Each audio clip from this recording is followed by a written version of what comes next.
لكل عصر شياطين تدنسه ومن أشرهم في العصر عدنان المفتري كذبا من غير ما خجل لم ينج من إفكه صحب وقرآن. meelaha la yidhaahdo baraha bulshada ruux waliba waxbuu iskaga qoraa markaasaa mid waliba wuxuu leeyahay aniga waxay la tahay cilmi la'aan bay ku qorayaan aqoon darray ku qorayaan qaarkood baa kufri iyo gaalnimo ku qoraya oo odhanaya aniga waxay la tahay siday adiga kula tahay bay ibliisna ula ahayd ana khayrun minhu khalaqtanii min naarin wa khalaqtahu min tiin ibliisba wuxuu lahaa saasay la tahay ilaahay baa ku yidhi u sujuud aadam markaasaa sujuuddii uu diidey markaasaa wuxuu idhi ana khayrun minhu khalaqtanii min naarin wa khalaqtahu min tiin anaa ka khayr badan aadam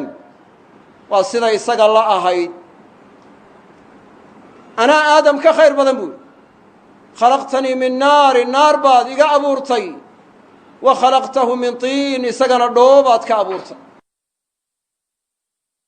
marka ruuxu inuu iska yidhaahdo aniga saasay la tahay ma aha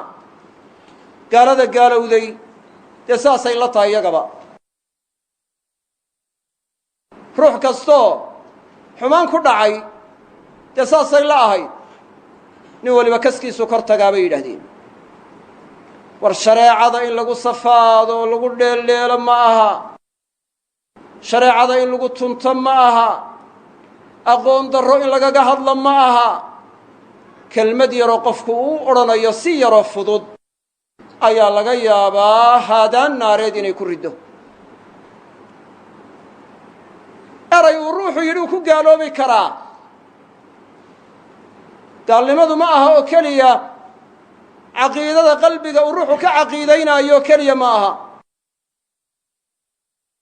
ee waxaanu caqiidaysnayn oo safaad iyo kaftan uu ku yidhi buu ku gaaloobi karaa milladda kaga bixi karaa qul abillaahi waaayaatihi warasuulihi kuntum tastahzi'uun laa tactadiruu qad kafartum bacda iimaanikum saxaabada bacdi markaa ka mid ahaa oo nebiga sala allahu alayh wasalam jihaadkii u raacay oo muuqaalka sarena saxaabada ku jiray ayaa kelmaday yidhaahdeen munaafiqiin ku noqday oo loogu gaalnimo xukumay kelmaddaana waxay yidhaahdeen kaftan bay naga ahaydee dhab nagama ahayn maa ra'aynaa misla quraa'ina haaulaa'i argabu butuunan walaa akdabu alsunan walaa ajbanu cinda alliqaa kelmad bay yidhaahdeen dagaalkii tabuuk bay nebiga u raaceen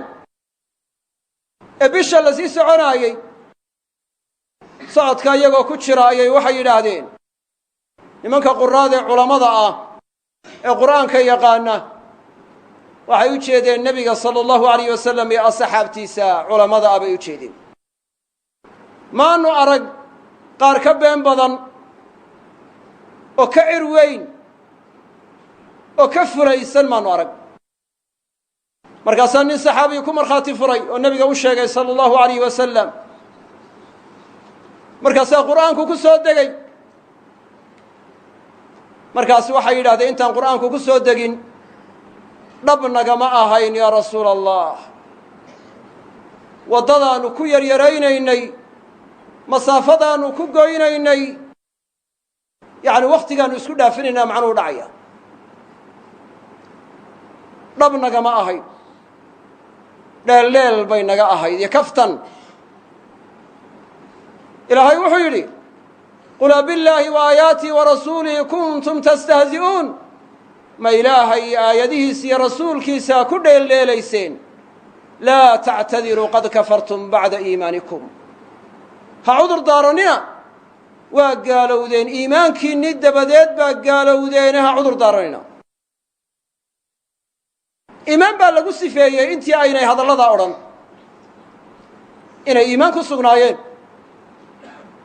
laakiin waxay iimaanka kaga baxeen waxay tahay waa hadalkaa ay ku dheeleelayaan culammada ay ku dheeleelayaan hadallada ay ku dheeleelayaan culammada oo weliba ay sheegeen niyo inaynay ka ahayne kaftan ka ahayd laguma beenin hadalkay yidhaahdeen dhayal iyo yacni ciyaar iyo dheelleel bay naga ahayd laguma beenin